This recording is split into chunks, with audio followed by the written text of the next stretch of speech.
Hello, everyone. Happy Easter. Welcome back to the Actor's Take, and we are going to review a movie that is well in the time frame of today's holiday, as some would call it. And we're going to review The Passion of the Christ, one of the less cringy yet controversial faith-based movies of our time, directed by one of the most controversial directors of our time, Mel Gibson. Now, this movie was released in 2004, and look, 2004, I think, is one of my favorite years of movies. I mean, we had Man on Fire, Troy, Spider-Man 2, Day After Tomorrow, Zack Snyder's Dawn of the Dead, Catwoman.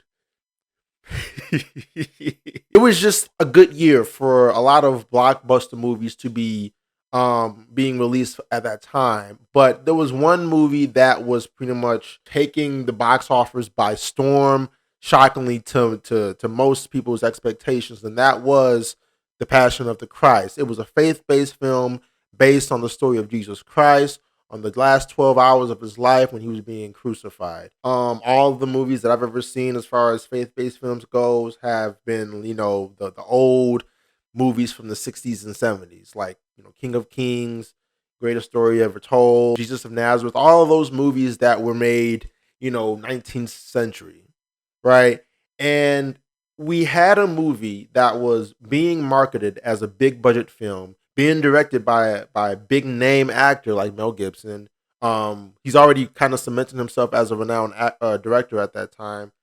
And it was going to have a theatrical release.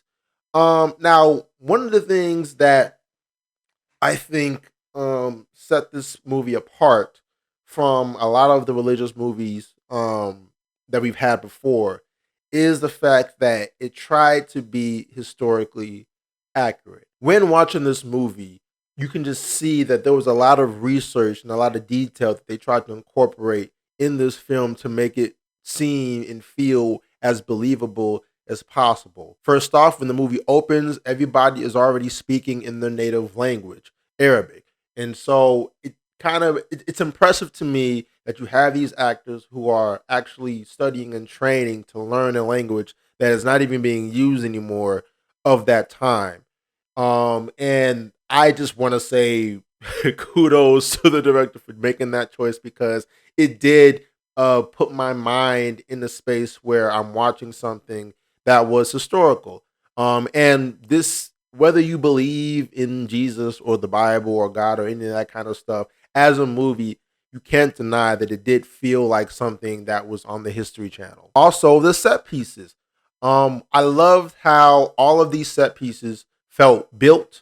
It felt like they had actual craftsmanship applied to these buildings that we were seeing and things like that. And they actually felt like real places. It felt like I could go to Jerusalem or someplace in Israel, wherever this movie was filmed. But it feels like I can go to those places and actually visit these areas where Jesus had walked or where the disciples were. Like it just felt like something you could find in an encyclopedia. Beautiful, beautiful, vast areas of land that they used to just build these set pieces. And I have to give them credit. It really did feel somewhat accurate for that time. And last and not least, the violence. Now, I think the violence in this film is going to be the biggest aspect of this that's going to set this movie apart from all of the other films before it. Typically, with these other movies, they always made the violence a little bit more tame for their time. There wasn't overtly bloody like that, and obviously at that time you couldn't really get super violent with these kinds of films. And Mel Gibson pretty much in respect said fuck all that.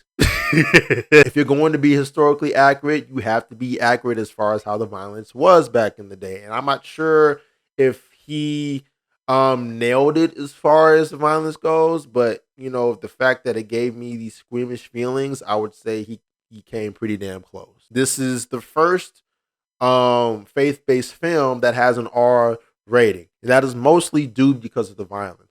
The violence is graphic. It is gory as shit. There is flesh being ripped off the bone, and there are slow motion shots of a scourging happening. It's crazy. It's just crazy.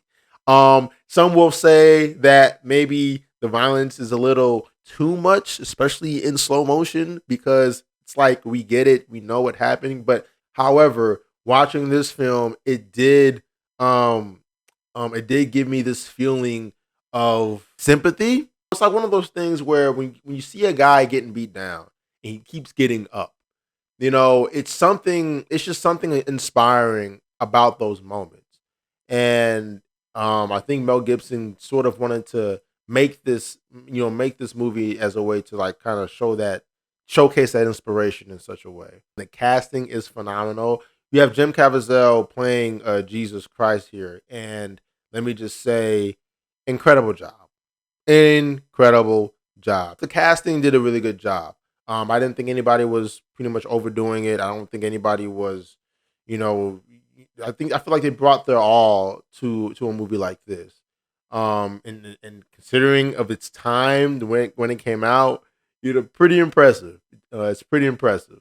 Now, as far as the criticism, talking to people about this film, as far as criticisms go, I haven't heard anybody give me one criticism that wasn't a religious criticism or a social political criticism.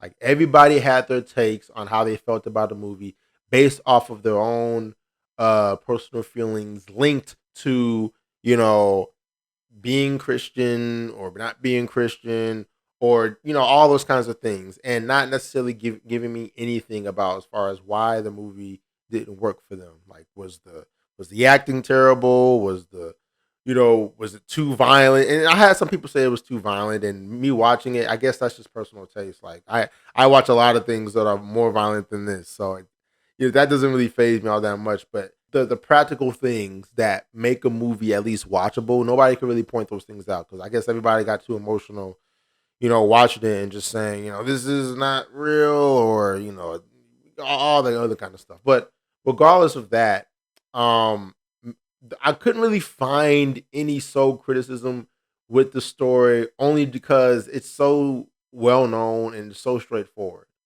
Like there's some bits and pieces in here about the Last Supper, and maybe you get like tidbits of his backstory when he was a child and stuff like that.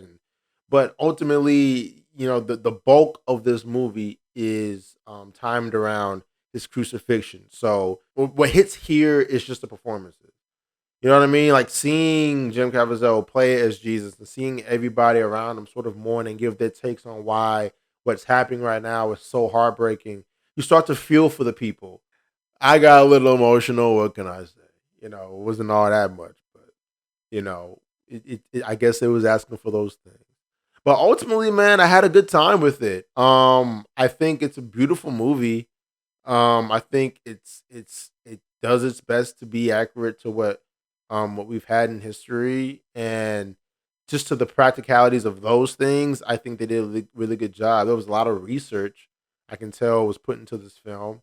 And whether you believe in in Jesus or the Bible and things like that, I think you can get a good kick out of this, just for what it is. Like, and I would say this too: if you're gonna watch the film, um, whether you're an atheist or you're religious or whatever the case may be, if you can just watch it for what it is as far as the film itself, I think you can at least appreciate, what's in front of you. I think you can appreciate, the director Mel Gibson is, and the things that he applied in this film to make it be what it was. Because it did win the box office, guys. Like it won. I think it made like $600 or $700 million.